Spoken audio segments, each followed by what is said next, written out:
더불어민주당 그러니까 집권 여당이잖아요. 네, 집권 여당이죠. 새 원내대표 우원식 의원이 선출이 됐습니다. 어떻게 평가하십니까, 송 본부장? 일단 우원식 그 원내대표가 어제 7표 차로 이겼죠. 네. 그런데 신승이네요. 그럼 예, 신승입니다. 그런데 네. 집권 여당의 대표가 됐는데 야당 시절에 그 우상호 전 원내대표와 대결해서 7표 차를 졌어요.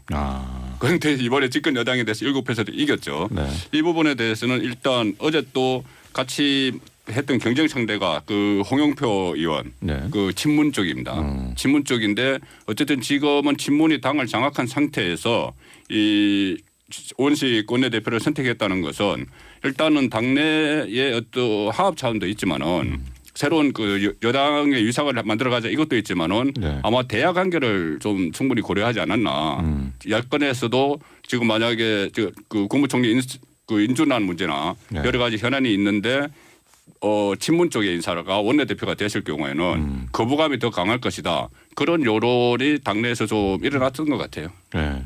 사실 우원식 의원을 하면은 뭐 불과 얼마 전까지 이제 야당 의원으로서 굉장히 그 서민들을 위한 행보를 했다는 평가를 받았어요. 을지로 위원장을 받았고 특히 이제 가습기 살균제 피해자 구제를 위해서 굉장히 노력을 했던 그런 부분 굉장히 돋보이는 부분이었습니다.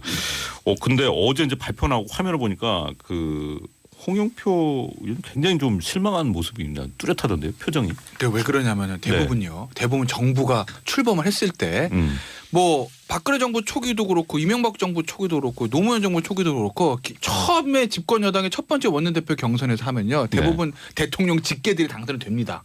그런 경우들이 많아요. 네. 그래서 아마 이제 홍영표 의원 같은 경우에도 어쨌든 지금 출마하신 두 분 중에서는 문재인 대통령과 좀 더 어떤 거리감, 물리적 거리감이나 심리적 거리감이 더 가깝기 때문에 그렇기 때문에 직계 이제 내가 당선되는 것이 아니겠냐 뭐 그런 기대가 좀 있지 않았겠습니까? 네, 네. 그러니까 이제 실망감도 더 컸을 거예요. 그런데 이런 측면을 우리가 좀 고려해봐야 될 것이 아까 이제 그 송국권 본부장께서 언급을 하셨듯이 네. 지금 현 정부의 초기는요. 박근혜 정부나 이명박 정부, 노무현 정부 특히 박근혜 정부나 이명박 정부 초기와는 확연히 다릅니다. 그때는 여소야대가 실질적인 여소야대는 아니었거든요. 네네. 실질적인. 근데 지금은 실질적으로 여소야대입니다. 차이가 네. 꽤 나요. 네. 거기다 국회 선진화법도 있습니다.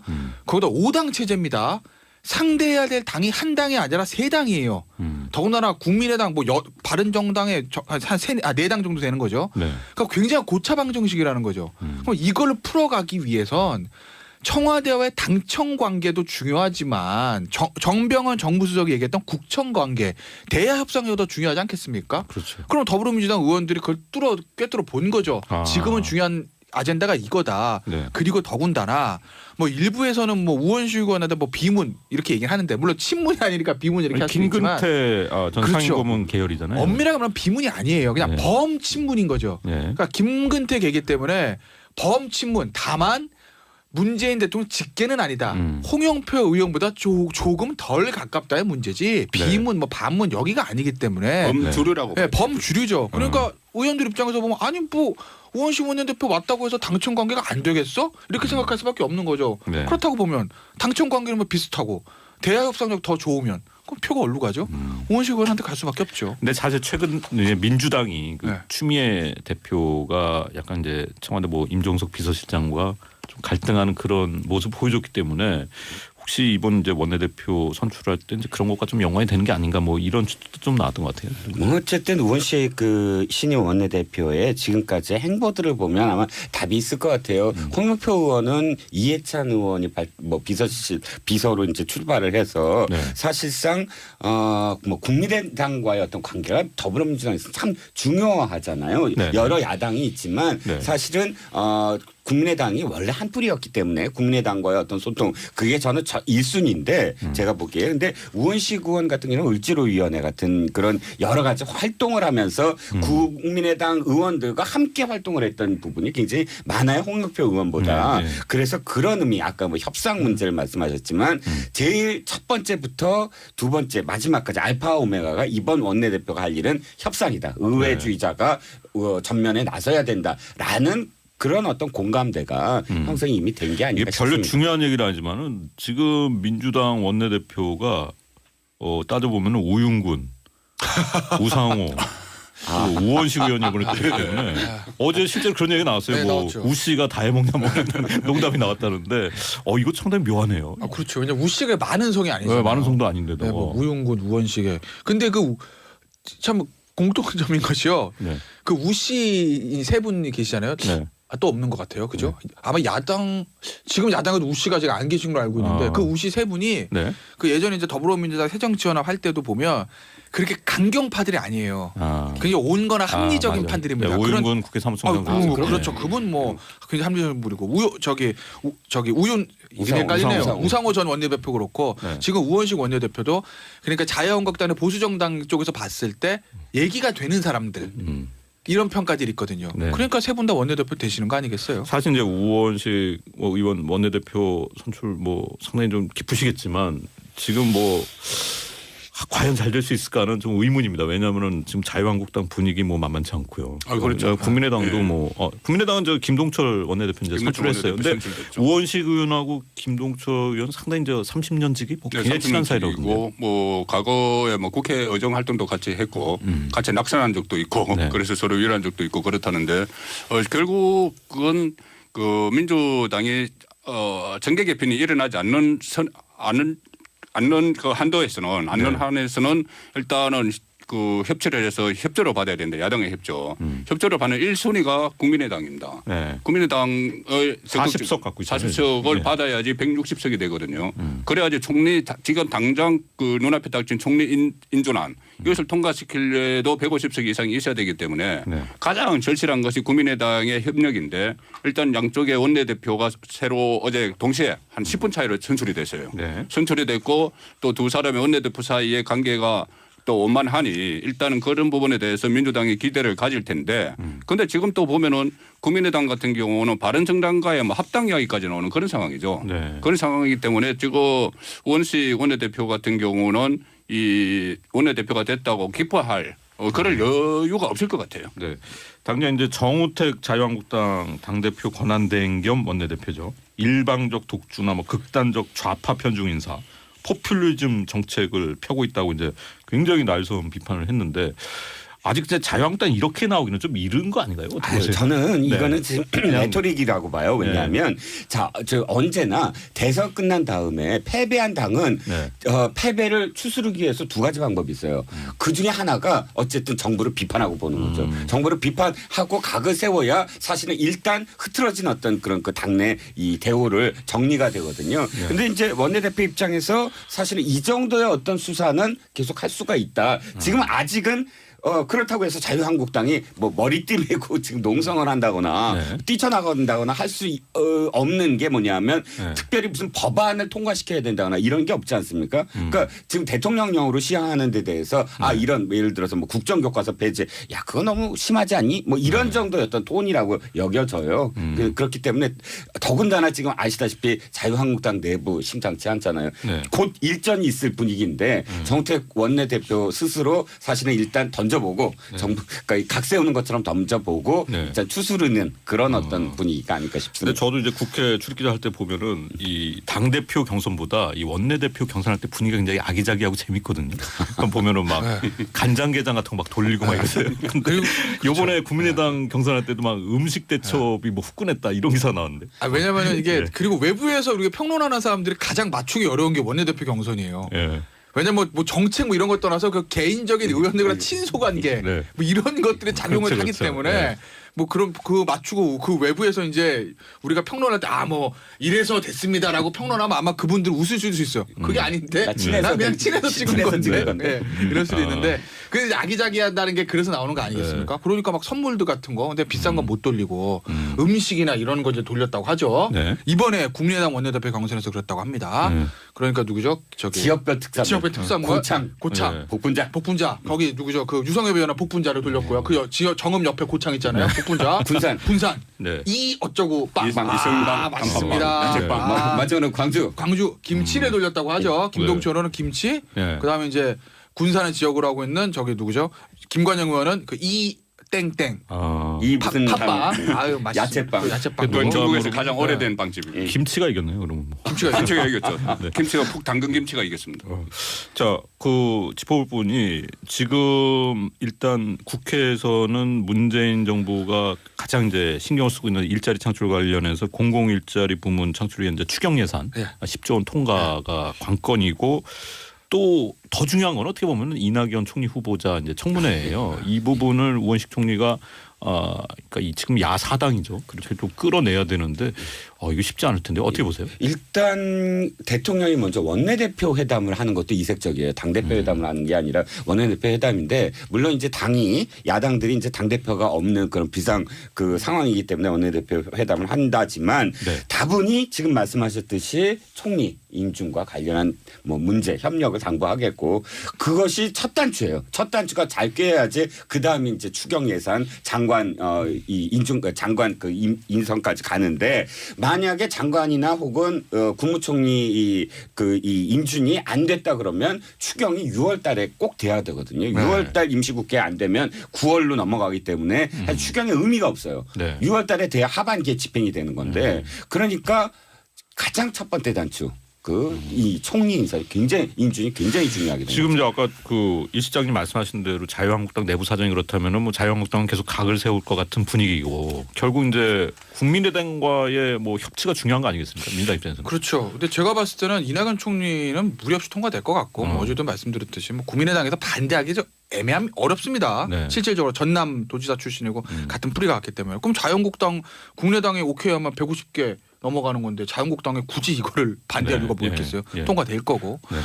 문제는 추경인데 그러니까 일자리 창출 80조에 대해서 그 이제 추경의 요건에 맞냐라는 얘기들은 있어요. 그러니까 관련법에 보면 추경을 할 수 있는 사안들이 있는데 네. 이제 상당히 좀 이렇게 좀 애매하죠. 광범위하게 규정이 되기 네. 때문에 비상사태, 네. 국가 비상. 아마 그쪽으로 할 거예요. 보면 경제 위기 뭐 이런 거 있습니다. 또 사실 이제 침체. 실감하는 청년들 입장에서는 비상사태지만 비상사태니까 예. 아마 기획재정부에서 법적 검토를 한다고 그러는데 네. 그쪽을 뜯어 맞힐 거예요. 그러니까 법적인 문제는 통과될 것 같고 문제는 이제 이 부분에 대해서 자유한국당과 국민의당이 어떻게 나오냐는 건데 국민의당의 김동철 원내대표가 어저께 뭐라고 그랬냐면 그 80인간계 일자리 창출에 대해서 이게 공공일자리 창출력 연결되면서 곤란하다 이렇게 얘기를 했습니다. 네.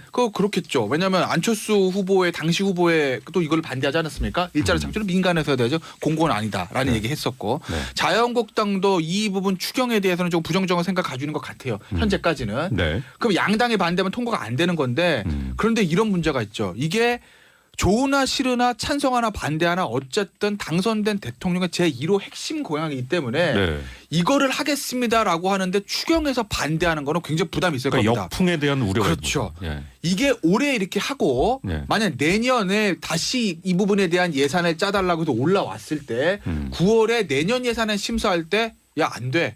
첫 해는 우리가 추경을 통과했지만 이거 이렇게 해가지고 언제까지 매년 몇 조씩 쏟아 부을 거야. 이건 네. 안 되라고 예. 반대할 수는 있어요. 내년 예산안에는. 하지만 첫 1년 차부터 추경에서 반대하기는 정치적으로 부담이 있을 거기 때문에 논란은 있겠지만 아마 통과는 될 것 같고 네. 다만 여기서 꼭 짚고 싶은 건 후보 시절에 이 부분에 대한 논란이 있었을 때 문재인 당시 후보가 뭐라고 그랬냐면 경기 실업이 워낙 침체되니까 마중물임에 대한 얘기를 했어요. 마중물이라는 얘기 마중물. 뭐냐면 예. 물꼬를 트겠다는 얘기거든요. 물꼬는 튼다고 합시다. 이 그러니까 80만 공공 개로. 부문을 통해서 뭐 네. 민간 부문을 확산하겠다 이런 그렇죠. 의미죠. 이게. 그건 맞아요. 그럼 마중물을 이렇게 튼다고 합시다. 그것까지는 이제 용인해 준다고 쳐요. 그 다음에 어떻게 하겠다는 것이냐. 그 마중물을 2년차, 3년차, 4년차, 5년차까지 계속 마중만 틀 것이냐. 이건 네. 아니라는 거죠. 네. 그럼 이제는 민간에서 일자리를 창출하는 방안을 고민해야 될 때가 됐다. 그게 정말 더 중요한 거다라는 말씀 드리고 싶습니다. 아 그렇군요. 자 그런데 지금 국민의당에 보면은 뭔가 연정을 해야 된다는 부담이 국민의당도 좀 있을 것 같아요. 그렇죠. 있는데 뭔가 좀 명분이 있어야 되잖아요. 이 좀 그렇죠. 받는 카드가 있어야 뭐 협조를 해줄 거 아니에요. 그러니까 지금 상황에서는 마땅히 뭐 어디를 받는 그 민주당에서 줄 카드, 네. 줄 카드를 뭐 연정을 하겠다, 뭐 이렇게 약속을 하기도 그렇고. 네. 다만 그 문재인 대통령이 네. 그 4당 원내대표들을 5당 원내대표들을 만나서 그때 어떤 메시지, 메시지로서 이렇게 명분을 줄 수는 있겠죠. 네. 그리고 국민의당 입장에서도 지금 호남 민심을 생각을 하면은 이것을 어떤 발목 잡기로 비치는 그런 것을 하기는 상당히 어렵습니다. 네. 호남 민심이 작년 4.13 총선 때는 완전히 국민의당이 호남 민심을 얻었지만은 이번 대선에서 6대 3으로 30%뿐이 얻지를 못했죠. 네. 그렇다면은 내년 지방선거를 생각을 해야 돼요. 지방선거를 생각할 그렇구나. 때는 이 만약에 저기 문재인 대통령이 60%가 찍은 문재인 대통령 정부에 이 발목 잡기를 한다 이런 인식을 줘서는 곤란하거든요. 그렇죠. 예. 그렇기 때문에 국민의당도 적당한 명분만 있으면은 지금 네. 말씀하신 대로 그런 명분만 있으면은 협력을 안 할 수 없는 네. 그런 그 여건이 돼 있죠. 근데 오늘 이제 조간신문에서 좀 많이 나갔다 싶은 기사들의 내용은 되게 두 가지 맥락인데 하나는 아직 이제 내각 인선이 안 끝났기 때문에 혹시 이제 국민의당 관련 인사를 좀 영입해서 쓸 수도 있는 거 아니냐라는 게 한 가지 있고 일각에서는 뭐 이제 또 당대당 통합 논의를 좀 해야 되는 거 아니냐 이런 이제 얘기까지 나옵니다. 자, 그건 아까 본부장님 말씀하신 부분이 네.